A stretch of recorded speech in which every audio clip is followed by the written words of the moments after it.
parler beaucoup, manger l'argent, voyager beaucoup seulement, mais travailler beaucoup, créer des choses, emploi des jeunes, non, non, non. Les dirigeants africains, les dirigeants sont comme ça. Les grandes gueules. Plus de 10 ans à vous servir à la radio et un peu plus tard à la télévision. Merci de votre fidélité au programme du Radio Espace Guinée, mais aussi d'Espace TV. Nous vous revenons chaque matin pour décrypter l'actualité. Vous le savez, aujourd'hui encore, on s'intéresse à d'autres sujets qui marquent la vie de la nation. Vous le savez, l'émission est interactive. Vous pourrez réagir.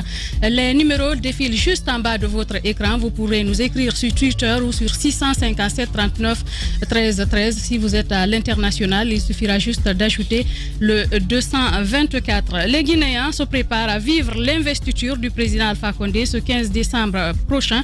L'Union des forces démocratiques de Guinée, l'ANAD et le FNDC maintiennent leur manifestation. Ils continuent ainsi de dénoncer la présidentielle du 18 octobre dernier. C'est une démarche que ne comprennent pas certains opposants et ils ne sont pas seuls. Un groupe d'intellectuels guinéens vient de lancer une réflexion déjà entendue ici et ailleurs. Au-delà de la contestation, les Guinéens doivent faire émerger une vraie démocratie, suggère ce collectif qui estime que le problème guinéen dépasse la personne d'Alpha Condé. Que propose-t-il concrètement pour sortir de cette crise? Quel mécanisme conseille-t-il pour la refondation du système politique guinéen, pour l'heure ancré dans des considérations ethnico-régionalistes? Si tout va bien, nous allons joindre Amadou Sadio Bari. Il est professeur de philosophie au Québec, donc nous sommes au Canada. Mamadi Condé, connu sous le pseudonyme de Madik Sans Frontières, est l'un des détenus arrêtés à marge de la crise politique. Proche de Cellou Dalein Diallo, il s'est illustré sur les réseaux sociaux au cours des mouvements de contestation contre le changement constitutionnel et la candidature du président Alpha Condé. Ses propos ont été jugés assez déplacés, voire dangereux pour la sécurité nationale. Son père, qui ne partagerait pas son combat, a même été donné pour mort ce matin. Il brise le silence chez nous et surtout, il dit avoir un message pour le chef de l'État. Nous allons joindre donc Mamadou Condé, dont il est question dans notre émission. Et cet autre sujet, un huissier de justice violenté par un militaire alors qu'il était venu signifier un acte de justice. Cela s'est passé en début de semaine à Kindia. Maître Tcherno Arafou Diallo était venu informer le sous-lieutenant Blaiso en service au camp Samoroya d'une décision de justice qui l'invitait à arrêter les travaux sur un domaine au centre d'un conflit. L'huissier de justice a perdu 3 dents. L'acte, qui ne serait pas le premier, donc, indigne la Chambre nationale des huissiers de justice de Guinée qui souhaite interpeller le ministre de la Justice. Si tout va bien également, nous joindrons Maître Sorida Oda Kamara, président de la Chambre nationale des huissiers. Et d'autres sujets, si tout va bien, viendront s'ajouter à tout ceci. Vous l'avez dit, je vous l'ai dit en début d'émission, restez connectés et envoyez vos messages. Nous les prendrons en compte dans la deuxième partie de cette émission. Encore une fois, merci de votre fidélité. Djiba Milimono, bonjour. Bonjour Madame Hiro et bonjour à tous. Daouda Mohamed Kamara, bonjour. Bonjour Hiro, bonjour à tous. Bonjour Antoine Kourouma. Bonjour Madame Yerouba. L'imprévisible. Bonjour Jacques Léo-Aleno. Bonjour Madame et bonjour à tous. Le doyen. Merci. Moussa Moïse Silla. Bonjour Moussa Yerouba. Tokora. Oui. Bienvenue. Alors nous commençons par ceci, 3e mandat du président Alpha Condé. L'Union européenne invite donc le concerné à poser des actes concrets pour rapprocher les Guinéens. Je veux parler du président Alpha Condé, bien entendu, Jacques Léo-Aleno. Oui, à la suite donc de la France, parce que pour ce qui concerne ce type de déclaration, on le met dans le registre des déclarations venant de la communauté internationale, parce qu'il y a des chefs d'État qui s'étaient déjà exprimés. À la suite donc de la France, l'Union européenne fait cette déclaration avec une formule diplomatique assez bien choisie, où on ne veut pas dire qu'on félicite le chef de l'État, où on ne veut pas dire qu'on reconnaît d'emblée les résultats qui sont donnés par les institutions en charge d'organiser les élections et de valider les résultats. Néanmoins, on a mis l'accent sur le contexte dans lequel la crise s'atténue et la cohésion sociale et d'inviter, n'est-ce pas, le chef de l'État à poser quand même quelques actes. Je crois que c'est un peu sur cette lancée que la France aussi s'est inscrite, de voir comment le président de la République peut, au lendemain de cette élection qui divise quand même, poser des actes pour rapprocher toutes les parties, parce que il y a la contestation qui pourrait continuer, il y a les frustrations qui sont déjà sur place, surtout depuis qu'on a ouvert le dossier judiciaire pour, n'est-ce pas, pour les opposants, parce que c'est en direction des opposants. Généralement, il n'y a pas d'enquête qui détermine les conditions dans lesquelles les personnes sont mortes, les civils, et puis les auteurs ou des présumés qui se seraient rendus responsables des actes criminels commis dans des quartiers. Donc voilà, mais en quelque sorte, si nous pouvons mieux comprendre, c'est que les institutions finissent par accepter cet état de fait. Il y a un fait qui est déjà là, le président de la République est réélu, il n'y a pas de choix à faire. L'Union européenne essaye donc de composer avec celui qui est là pour les 6 prochaines années. Je crois que c'est le message que nous devons entendre. Vous avez également suivi cette actualité, Antoine Kourma. Qu'est-ce que cela vous inspire? Cela signifie clairement que la communauté internationale finit par se rendre à l'évidence qu'Alpha Condé est le président guinéen désormais. La France, qui depuis quelque temps avait émis quelques réserves par rapport à son intention de féliciter Alpha Condé ou non, a fini par le faire. L'Union européenne, qui apparemment s'inscrit dans la même logique. Et la plupart des institutions internationales ont tendance à s'inscrire dans cette même logique à faire avec pour dire qu'Alpha Condé est non seulement réélu comme président de la République de Guinée, mais il l'encourage à faire en sorte que les choses puissent aller différemment que ce à quoi on a assisté de par le passé, notamment qu'il fasse en sorte de tendre la main aux opposants, qu'il mette en place une sorte de dialogue inclusif afin que la crise dans laquelle nous sommes prenne fin. On a vu hier cette sortie de l'opposant ivoirien Henri Konan Bédié, qui appelle à un dialogue national, qui tout de même a mis fin à ce comité de transition dans son pays, à la tête duquel il avait été placé. Hier, il a pris la décision d'y mettre fin et d'appeler Alassane Ouattara à un dialogue national qui serait facilité par les Nations Unies. Il a même proposé que ce soit un fils de la Côte d'Ivoire qui préside ce dialogue, s'il était bien sûr choisi à l'unanimité. Et donc, c'est un pas important qui a été fait de ce côté. On espère que cette sortie médiatique d'Henri Konan Bédié va inspirer nos cadres de la Guinée, notamment nos acteurs politiques de l'opposition, tout comme de la mouvance présidentielle, afin que le pays puisse être pacifié. De l'autre côté, on parle de cette investiture qui tout de même coïncide avec celle ivoirienne. Alassane Ouattara le 14, Alpha Condé le 15. Justement. Donc, le constat que moi j'établis depuis toujours, il y a des formes de coïncidence qui ont lieu entre les façons d'agir de ces deux chefs d'État. Les deux étant dans les mêmes situations pratiquement, chacun d'eux ayant obtenu son 3e mandat. Les élections, certes, se sont tenues à des dates différentes. Mais sauf que la Côte d'Ivoire a une date reconnue fixe par la Constitution. Je pense que ce n'est pas peut-être lié à des approches politiques. La Côte d'Ivoire, c'est comme les États-Unis. Qui alors? Parce que qui a copié? Oui, souvent la Guinée, les dates peuvent bouger, contrairement à la Côte d'Ivoire, à l'image des États-Unis, où on sait que à chaque mois de novembre, il y a octobre, pardon, il y a des élections. Donc, je pense que la Côte d'Ivoire, ils sont plus dans cette dynamique. Les dates sont connues d'avance. La coïncidence. Maintenant, peut-être ça peut être une coïncidence, mais sauf que c'est un peu elle n'est pas simple. Elle n'est pas simple quand on sait qu'Alpha Condé c'est non seulement a déclaré qu'il serait candidat je crois que c'était un 6 octobre. Non, avant, je crois que c'était le 6.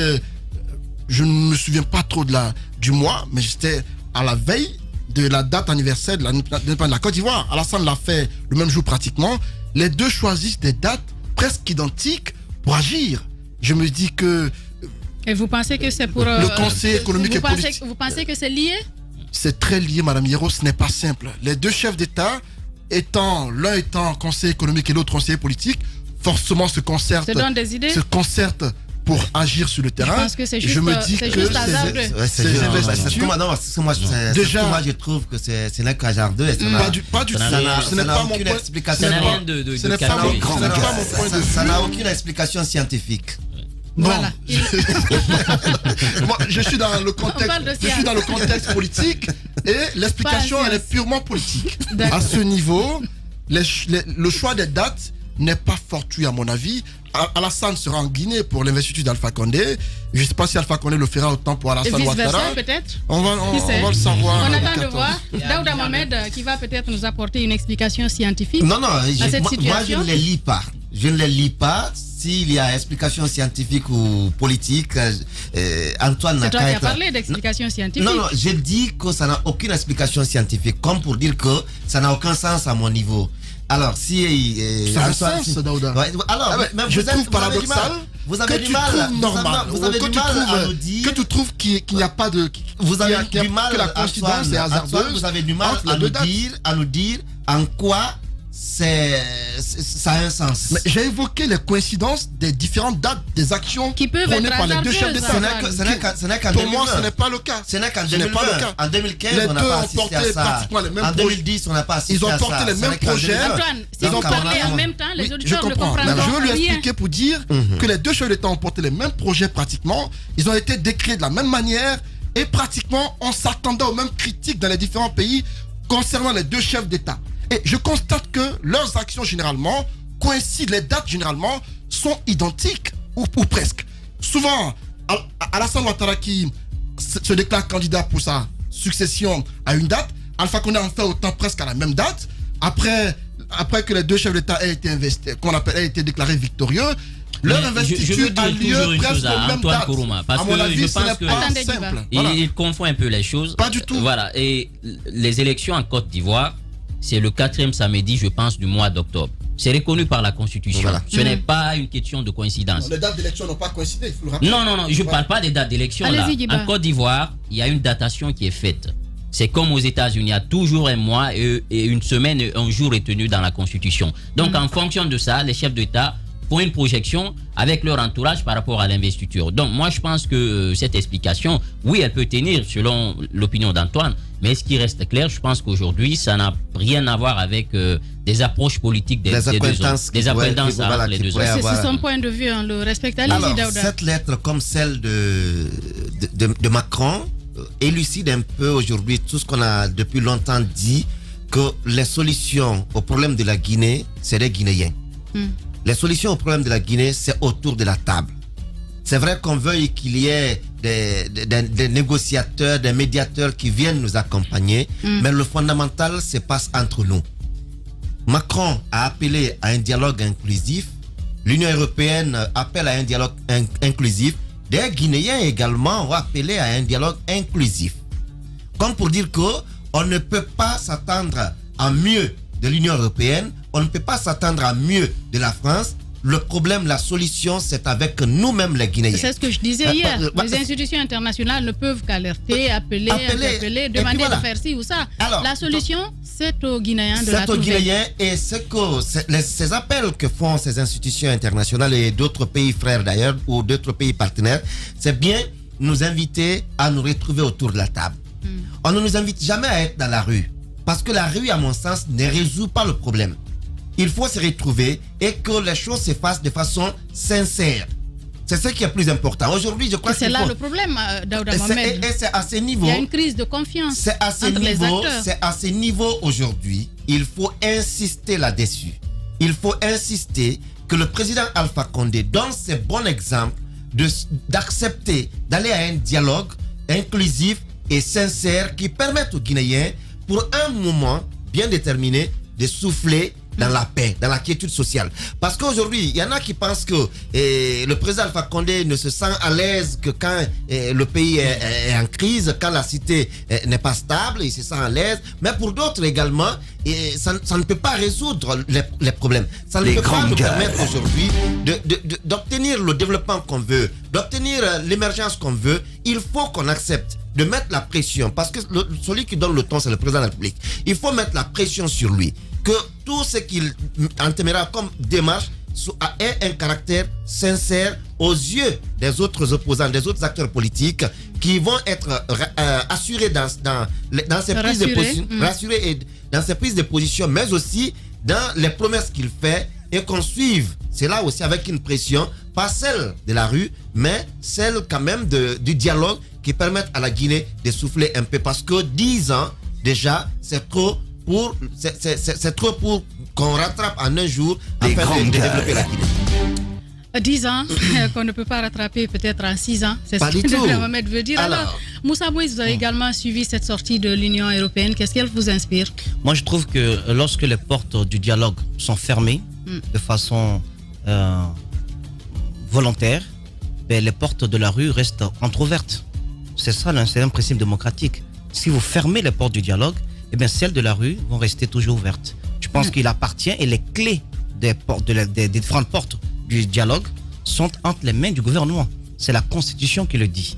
Je pense que faut pas quand même s'émouvoir sur la missive de l'Union européenne parce que c'est un langage diplomatique. Et le langage diplomatique est du registre politique. C'est-à-dire qu'il est caractérisé par l'ambiguïté, par la minoration, par l'évitement. Donc, c'est fait comme ça. Ce sont des recommandations qu'ils vous donnent. Mais je suis d'accord avec un pan des propos de Daouda, ils ne prendront pas de décision à votre place. C'est-à-dire qu'en fonction de l'allure que vous avez face aux défis démocratiques de votre pays, ils vous accompagneront sur ce plan. Mais ils pourront prendre position face à des violations des droits de l'homme, face à des valeurs universelles qu'ils partagent également dans leur pays et auxquelles vous avez souscrit puisque vous appartenez à des organisations sous-régionales et internationales. Voilà ce qu'ils peuvent faire. Mais le changement du destin d'un peuple ne leur incombe pas. Ils ne le feront pas. Moi, ce que je trouve donc il ne faut pas chercher à comprendre est-ce que Macron aime qui, déteste qui entre les élèves de sa classe. Ce qui est important, c'est qu'est-ce que le maître de la classe fait face à ses élèves? Qu'est-ce qu'il pose comme acte pour le développement de son pays? Qu'est-ce qu'il fait dans le sens de la réconciliation nationale? Si on n'était pas dans une période tumultueuse où on fait complètement dos à toutes ces valeurs de respectant les droits humains et autres, c'est pas un président français quand même qui va dans sa formulation faire des recommandations de réussite à un président qui a fait un 3e mandat et un autre, il lui fait une félicitation toute ouverte parce que, encore une fois, c'est ce qui s'est passé entre le cas de la Côte d'Ivoire et de la Guinée. C'est pas la même chose. Chez nous, il a formulé des vœux de réussite. De l'autre côté, il a félicité amplement. Ça veut dire quoi? C'est-à-dire qu'il appartient à chaque peuple de prendre son destin en main et à chaque président également d'écouter et d'entendre les aspirations de son peuple. C'est ce que d'ailleurs, c'est ce que toutes les institutions ont fait à l'approche de l'élection. Vous vous souvenez de cette déclaration de l'ambassade des États-Unis qui appelait le peuple de Guinée à prendre son destin en main, à voter de façon démocratique. C'est ce que les institutions internationales peuvent faire. Moi, je ne peux pas faire autrement. Je trouve que quand du côté de la Côte d'Ivoire, on estime que Alassane Dramane Ouattara a les penchants qu'il faut, qu'il a déjà amorcé un processus de dialogue et qu'on le salue, on l'encourage dans ce sens. Et chez nous, ce n'est pas le cas. Je me sens touché. Je me sens touché parce que je me mets à la place du chef de l'État. Je me dis, lorsque vous avez traversé tout ce qui a été fait, déjà pendant que vous étiez opposant, pendant que vous êtes au pouvoir, vous ne pouvez pas continuer à être un opposant. Vous ne pouvez pas continuer à être le président d'une partie du peuple. Vous devez être le président de tout le peuple. Être au-dessus de la mêlée. Être au-dessus de la mêlée. Et pour ce faire, vous posez des actes au lendemain d'une élection contestée et contestable. Vous posez des actes allant dans le sens à réunir tous les fils du pays. Je pense qu'au lendemain de son 4e mandat, de son 3e mandat de la 4e République, au lendemain de cela, il aurait dû tendre une main sincère. Mais vous tendez une main que vous dites sincère et de l'autre côté derrière vous tenez un bâton dans le dos pour chicoter les opposants qui sortent. Je pense que là il y a un véritable problème et les institutions internationales continueront de lui faire des recommandations. Ce sont des pics de rappel démocratique au fait et c'est pas normal pour un État souverain. On devrait quand même pousser la réflexion. Djiba Milimono, est-ce qu'à votre avis cet appel va être entendu, cet appel de l'Union européenne aujourd'hui qui demande au chef de l'État de faire en sorte que les Guinéens se rapprochent? Oui, cet appel va être entendu parce que l'Union européenne, c'est l'un des plus grands partenaires financiers de la Guinée. Vous savez que entre les deux entités, l'Union européenne, la Guinée, on se rappelle un peu de ces fonds que l'Union européenne donnait souvent dans le cadre de la sécurité, du maintien d'ordre. Donc c'est un partenaire privilégié de la Guinée et je pense que ce message va tomber dans de bonnes oreilles. Maintenant, au-delà de ça, c'est vrai... Tu penses ou tu espères? Je pense que ça peut se faire. Le chef de l'État, je crois, ce message, il est en train de le comprendre parce que même la France, lorsque vous lisez entre les lignes, c'est cet appel vers l'union, vers la concorde nationale, vers un débat public où tout le monde est représenté pour une sortie de crise. Mais une fois encore, je l'ai dit hier, la solution viendrait du chef de l'État. C'est lui qui est le président de la République. Je pense qu'il est plus à même aujourd'hui de tendre la main à tous ses opposants qui ne tiennent pas malheureusement le haut du pavé. Donc la responsabilité ne pourrait pas venir d'eux. Maintenant, c'est vrai aujourd'hui avec la mondialisation, ça suppose qu'il n'y a plus de frontières entre les États. C'est ce qui amène aujourd'hui ces institutions internationales, ces organismes sous-régionaux et autres à s'intéresser à la Guinée, à appeler à ce qu'on aille vers un dialogue. Mais maintenant, moi je pense que la responsabilité aussi de la CEDEAO normalement est engagée. Parce que souvent, comme on dit, au nom du principe de subsidiarité, l'Union européenne ne peut pas se substituer à la CEDEAO. Les Nations unies ne peuvent pas aussi se substituer à la CEDEAO. Je pense que la responsabilité d'abord elle est nationale. Il faut que les acteurs dans le pays, le chef de l'État, et là c'est Cellou Dalein Diallo, parce que souvent ce sont les deux hommes qui polarisent les attentions. Il faut que l'un dans l'autre, qu'il y ait quand même une volonté de part et d'autre. C'est vrai que le chef de l'État, on dit souvent, il a tendu la main, mais n'est pas franche parce qu'il est en train de se lancer aujourd'hui les grandes épopée d'arrestation de l'opposition, des acteurs de la société civile, mais également on estime qu'il y a des arrestations des citoyens sur l'axe. Donc, il faudrait qu'il présente une contre-image, qu'il puisse quand même lâcher du lest et rassurer et montrer à la communauté internationale, oui, effectivement, ce message que vous êtes en train de porter, il va être entendu par le peuple de Guinée et que c'est lui, normalement, dont la responsabilité est engagée. Maintenant, du côté de l'opposition aussi, parce que je pense que c'est des deux côtés. Il faut que l'opposition aussi, à un moment donné, puisse lire entre les lignes et se dire, bon, c'est vrai qu'on était accouboté sur une position, mais à un moment donné, il faut faire des conciliations pour créer un climat qui est favorable à un dialogue. Parce que beaucoup de questions sont à débattre. Il y a la question concernant la CENI qui est aujourd'hui sur table. Il y a la question sur le fichier électoral qui ne concorde pas à la nouvelle constitution qu'il faut résoudre rapidement. Parce que n'oubliez pas que c'est l'insuffisance aussi de cette loi électorale qui nous a plongé dans ce scénario dans lequel aujourd'hui on se retrouve. N'oubliez pas également, c'est cette CENI qu'on continue à décrier, même s'il faut rappeler que c'est le FDG et le RPG qui sont à l'origine de la mise en place d'une CENI que beaucoup de partis extra-parlementaires avaient dénoncé. Et ce sont les questions qu'il faut résoudre rapidement pour ne pas qu'après ce régime-là, qu'on retombe aussi dans le même scénario. Vous vous rappelez que depuis 10 ans, on est dans un cercle vicieux. À tout moment, ce sont les mêmes thématiques, ce sont les mêmes débats, les mêmes problèmes qui reviennent. Parce qu'on refuse systématiquement de trouver une solution définitive à nos problèmes. Donc je pense qu'aujourd'hui, la communauté internationale, comme l'a dit Moussa Moïse, c'est un discours diplomatique, c'est au peuple de Guinée de trouver une solution nationale. Je me rappelle qu'il y a un Premier ministre qui avait dit ici dans ce studio que la communauté internationale, malheureusement, est fatiguée de la Guinée. À tout moment, ce sont les mêmes problèmes, ce sont les mêmes crises. Nous ne sommes pas le seul pays sur la planète. Il faudrait qu'à un moment donné, que des acteurs, l'opposition et que le pouvoir acceptent une fois d'aller de l'avant et de respecter le peuple de Guinée qui est en train de payer les frais. Bien, Djiba Milimono, c'est donc au peuple de Guinée de prendre son destin en main. Voilà ce qu'on pouvait dire essentiellement sur cette actualité, cette sortie de l'Union européenne. On en vient à cet autre sujet, Jacques Léo-Aleno. Un malade meurt à Ignazdine et la famille de la victime menace de porter plainte contre l'hôpital. Que s'est-il réellement passé? C'est un homme de la cinquantaine, Isiaga Fofana, qui a succombé de ses blessures à l'issue d'un accident de la circulation à la tannerie. Je crois que c'était le samedi dernier. Il a été conduit d'abord à l'hôpital Donka, ensuite à l'hôpital Ignazdine. Les médecins ne se seraient pas occupés de lui comme il le fallait. Il a fini par succomber. Alors la famille, le jeune frère notamment Abakar Fofana, qui dit vouloir saisir la justice pour que son frère, pour que la famille soit rétablie dans ses droits, pour que justice soit faite dans cette affaire. Et apparemment, nous apprenons que le commissariat de Kaloum serait saisi du dossier. Et on a tous vu, je crois que c'était avant-hier, la suspension de 4 médecins par le directeur général Awada à Ignazdine. Apparemment, ceux-ci n'auraient pas bien joué leur rôle. Ils n'auraient pas prêté attention au cas de la victime qui a été conduite à l'hôpital Ignazdine. Et donc, il y a cette affaire qui est pendante de ce côté et ça suscite un peu des réactions à Ignazdine, des incompréhensions à l'hôpital. Abakar Fofana, qu'on a eu ce matin, nous a confié... Qui est le frère de la victime. Nous allons d'ailleurs essayer de les appeler, Antoine Nkouruma.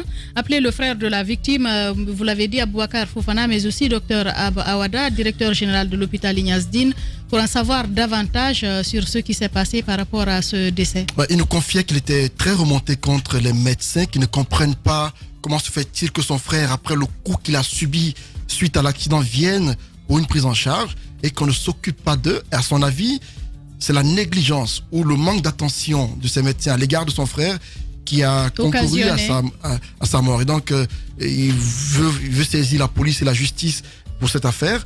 On est en train de comprendre un peu, parce que si déjà derrière, il y a une sanction qui est prise contre des médecins, ça démontre à suffisance qu'il y a quelque part une certaine responsabilité que l'hôpital Niasdine se reproche dans cette affaire.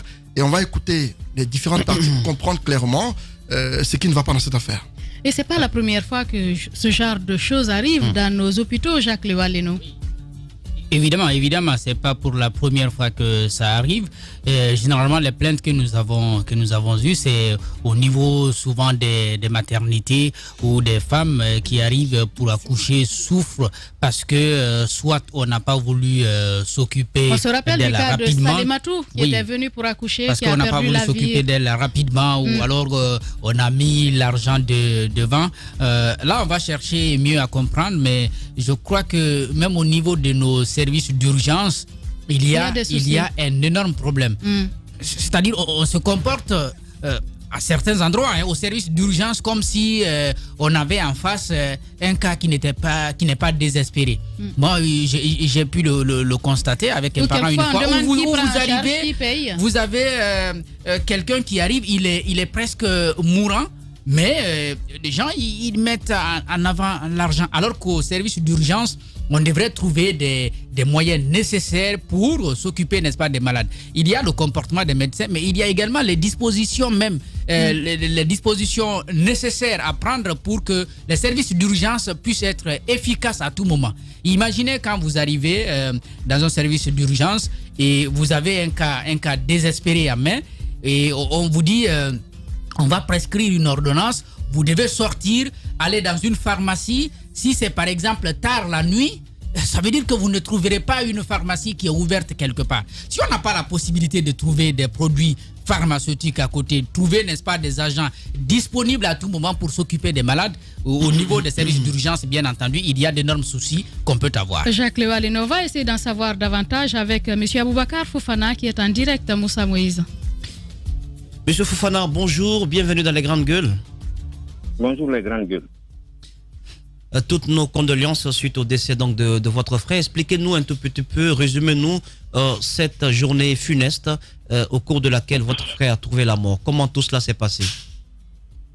Je vous remercie bien et je remercie tout le peuple de Guinée, la police nationale et les médias surtout qui ont su relayer l'information pour attirer l'attention de l'opinion nationale et internationale là-dessus. Le samedi 5 décembre 2020, mon frère a succombé dans l'enceinte de l'hôpital Niasdine suite aux blessures lors d'un accident de circulation à la tannerie dans des conditions très inhumaines. On a été appelé, moi j'étais à la maison à 19h, on m'a appelé que mon frère a fait un accident mortel. Donc il est à Niasdine. Donc je me suis embarqué, c'était pour aller le retrouver.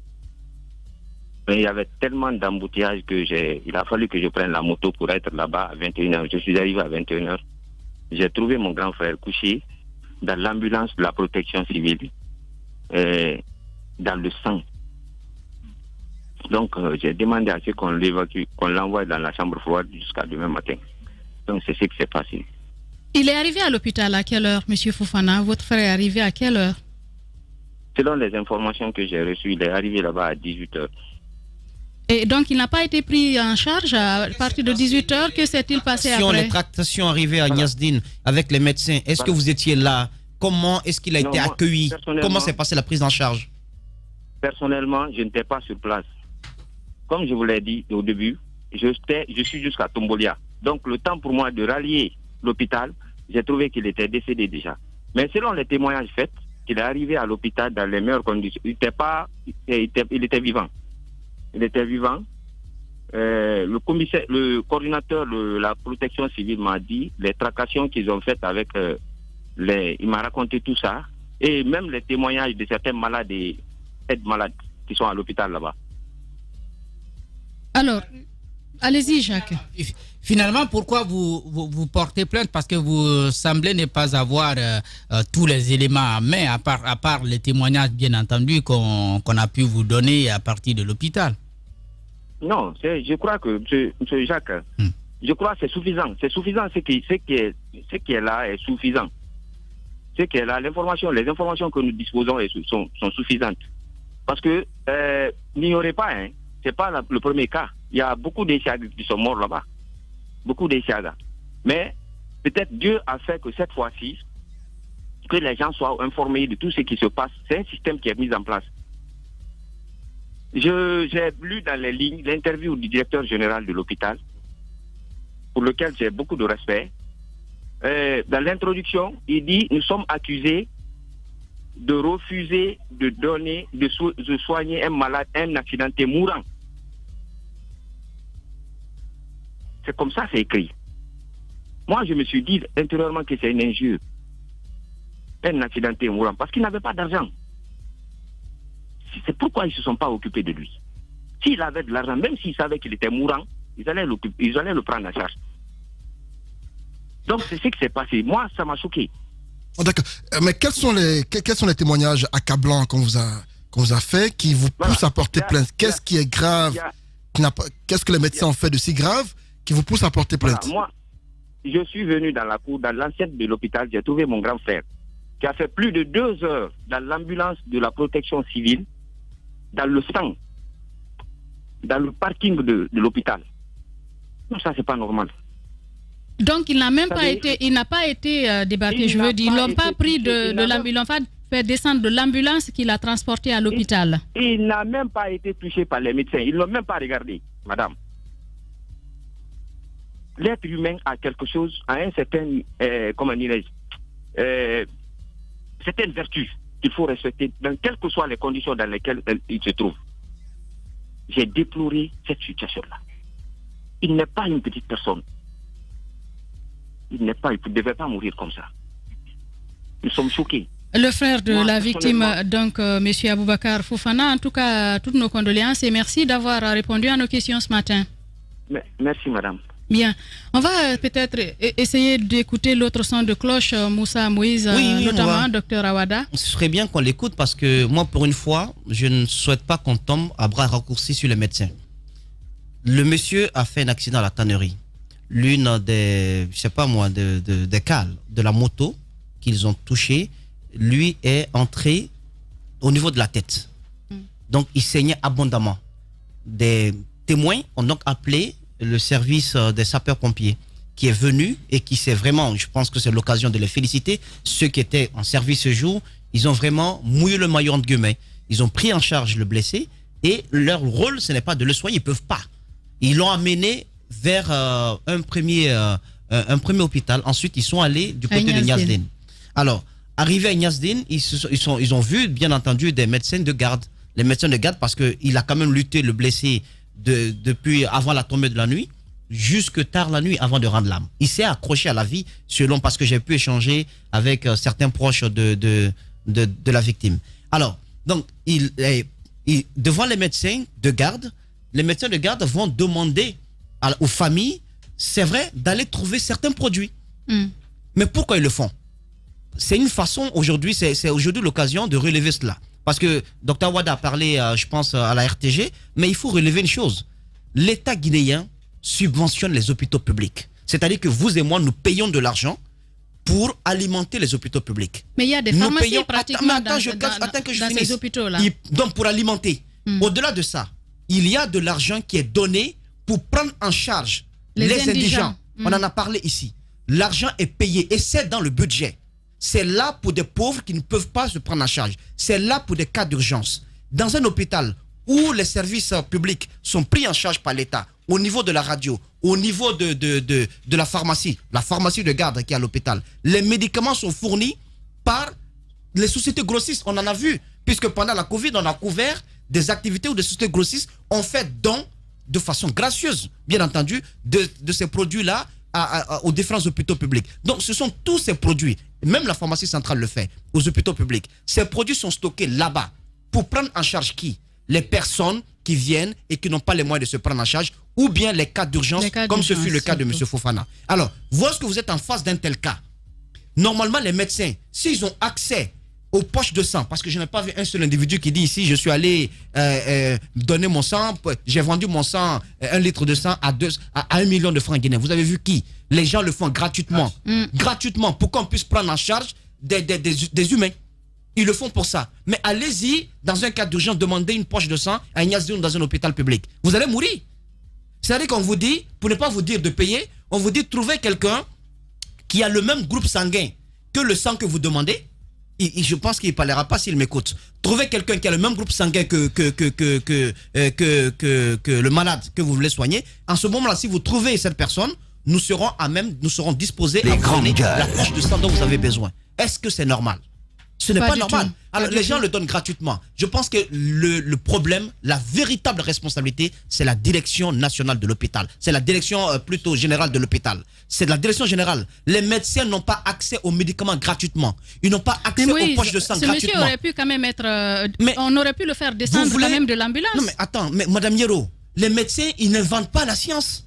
Ils travaillent avec des outils. Ces outils n'ont pas été mis à leur disposition gratuitement. Alors que les médicaments sont donnés de façon gratuite, alors que l'État donne des fonds pour prendre en charge des cas d'urgence de ce genre, ils n'ont pas accès à ces médicaments-là. Il faut payer. Il faut payer. Alors, vous voulez qu'ils les prennent où, ces médicaments? C'est là la responsabilité de la direction générale. Je pense que le ministère de la Santé doit pouvoir réglementer le fonctionnement réel des fonds qu'il donne aux différents hôpitaux publics dans le cadre de la prise en charge des personnes, des indigents. Parce que c'est le cas de Fofana dont on parle aujourd'hui, parce qu'un confrère de Gangan a pu le suivre. Mais vous pensez au nombre de malades et qui n'ont absolument pas un seul franc guinéen, qui vont à l'hôpital et qui ne sont pas pris en charge? Est-ce qu'on peut aujourd'hui évaluer cela? On ne peut pas le faire. Et à Conakry, à l'intérieur du pays, on ne peut pas le faire. Et quand les médicaments qui sont là-bas, ceux qui me révulsent, les médicaments qui sont donnés pour les indigents, vous savez, on les utilise à quel moment? Quand des hauts cadres, des parents des hauts cadres tombent malades et qu'ils viennent à l'hôpital pour faire bonne mine devant ces personnes-là, eh bien, on se précipite. Vous avez besoin de quoi? Paracétamol? Non, il y en a. Il y a des indigents. Non, prise en charge. Alors que la prise en charge, c'est pour les indigents. Je pense qu'il s'est complètement défaussé là-dessus, le directeur général. On aimerait quand même avoir ces médecins-là, Awada que nous essayons de pour joindre. Une fois, ces médecins ne sont pas coupables. Les services ne sont pas gratuits. Il a promis de parler, il a échangé avec vous avant qu'on commence cette émission, Antoine Kourouma. Je constate qu'apparemment, Awada a fermé son téléphone, on l'appelle il ne décroche pas. Il a suspendu 4 médecins, il faut le rappeler. Lié à ce dossier, on ne sait pas s'il a suspendu les médecins, ça signifie que ce que dit le parent de la victime a un sens. Mais ce que moi je ne comprends pas, c'est le fait qu'on ait laissé le monsieur dans l'ambulance. Durant 2 heures de temps. Donc, ça, quand même, on aurait quand même aimé avoir des explications par rapport à ça. Suspension, c'est que ce que dit le parent de la victime a un sens. Daouda Mohamed. Oui, c'est vraiment à questionner que le monsieur nous dise qu'il a trouvé le corps de son frère dans le véhicule à 21h, alors que l'accident a eu lieu aux environs de 17h, 18h. Ça veut dire que le monsieur n'a pas été descendu du véhicule. Ça, il faut questionner pourquoi. Et c'est là qu'on aurait aimé avoir la réaction de l'hôpital. De l'hôpital. C'est seulement Dr Awada ou les médecins qui étaient là peuvent donner les raisons. Effectivement, et c'est à ce niveau on se demande bien pourquoi on n'a pas descendu le monsieur ou pourquoi son frère l'a trouvé encore dans le véhicule de l'ambulance de la protection civile. Ça, c'est une question. Mais il y a un autre problème plus fondamental, comme le disait d'ailleurs Moussa Moïse. Aujourd'hui, c'est un secret de polichinelle pour nous qu'il y a des dons qui sont faits aux hôpitaux, il y a des subventions qui sont faites aux hôpitaux pour la prise en charge des cas d'urgence, mais aussi des cas des indigents qui n'ont pas les moyens, des personnes vulnérables. Mais ça se fait comment? Ce sont des gens, des grands responsables de ces hôpitaux, ce sont des gens qui ont, derrière leur fonction à l'hôpital, ils ont des pharmacies, ils ont des cliniques, ils ont quelque chose où ils se débrouillent. Donc là, quand des dons sont faits ainsi, et il ne faut pas s'attendre à ce que cela soit utilisé à bon escient dans ces hôpitaux, mais qui sont transportés dans leur clinique, en tout cas dans leur partie où ils se débrouillent. Et aujourd'hui, qu'on vienne à l'hôpital et qu'un accidenté, qu'on dise même dans la déclaration ou le communiqué, je ne sais pas trop, qu'on dise que c'est un accidenté mourant. Pourquoi on l'a pris de la tannerie jusqu'à Ignace Dine? C'est parce qu'on avait espoir qu'en y arrivant, on pourrait bien sauver sa vie. Mais et que ce soit les médecins qui disent qu'on a réussi un accidenté mourant. Ça pouvait être le cas, mais ce serait bien que l'hôpital donne sa version des faits. Sa version des faits. Il faut reconnaître que quelqu'un peut faire un accident et avant qu'il n'arrive à l'hôpital, qu'il décède. C'est possible, mais il nous faudrait des explications. Oui, pourquoi le monsieur n'est pas descendu du véhicule? Pourquoi des médecins ont été suspendus? Nous nous posons des questions. Moussa Moïse. À ce niveau, il y a un problème. Je ne sais pas quelle version de l'hôpital vous voulez. La version de l'hôpital est connue. Ce sont les médecins les coupables. C'est ça la version de l'hôpital. Mais Dr Awada a promis de parler, d'expliquer pourquoi, pour quelle raison, qu'est-ce qu'il reproche aux médecins. Parce qu'il y a des questions qui subsistent. Qu'est-ce qu'on fait? Mais c'est ça le véritable problème. Qu'est-ce qu'on fait de l'argent qui est donné pour prendre en charge les cas d'urgence et les personnes qui sont pauvres? Qu'est-ce qu'on fait pour les produits qui sont donnés gratuitement pour notamment faire face à ces cas-là? Que dire des services qui sont essentiels à la chirurgie? Parce que ceux qui étaient en face ce jour-là devraient normalement faire une sorte, appliquer une chirurgie sur le blessé. Que fait-on des kits qu'ils doivent avoir? Il n'y a pas de kit d'urgence. Allez-y vérifier, il n'y a pas de kit d'urgence. Et puis, il n'y a pas une communication véritable sur les spécialités, les spécificités des hôpitaux. Parce qu'il y a des travaux scientifiques, il y a des actes scientifiques que l'hôpital Ignace Dine peut poser et que l'hôpital Sino-Guinée ne peut pas le faire. Et vice-versa du côté de Donka. Donc, on ne sait pas, par exemple, lorsque quelqu'un a un problème qui nécessite un traumatisme crânien, qui nécessite une neurochirurgie, on ne sait pas où l'amener. C'est pas à Ignace Dine qu'il faut l'amener. Par exemple, moi c'est en m'intéressant à ce dossier que j'ai su dans quel hôpital il faut l'amener. Vous avez vu? Il faut faire de la communication. Il faut de la communication autour de ça. Mais l'essentiel, c'est quoi? C'est de veiller à l'utilisation des fonds publics que nous mettons à la disposition des différents hôpitaux pour prendre en charge ces cas d'urgence. Les kits d'urgence doivent être disponibles. On ne peut pas, face à quelqu'un qui est en train de mourir sur une table, sur un banc, on ne peut pas dire à cette personne, aux parents de cette personne, eh bien, vous nous envoyez le même litre de sang que vous demandez, ou je sais pas moi, la même quantité de sang que vous demandez, afin qu'on puisse vous donner une poche de sang. Ces services-là sont faits gratuitement. On doit pouvoir les donner aux gens qui sont en état vraiment de nécessité de façon gratuite également. Et voilà, on aurait aimé avoir la version de l'hôpital, on n'y est pas parvenu, vous l'avez compris, c'est comme cela que nous nous rendons à la pause pour revenir juste après. Les grandes gueules sur Espace, c'est la représentativité de la diversité de la société guinéenne. Ils n'ont jamais peur de défendre leurs idées. Entre débats animés, accrochages et éclats de rire, 2 heures de talk show pour parler, décrypter et débattre de l'actualité et des véritables préoccupations des Guinéens. De 9h à 11h sur Radio Espace et en simultané sur Espace TV.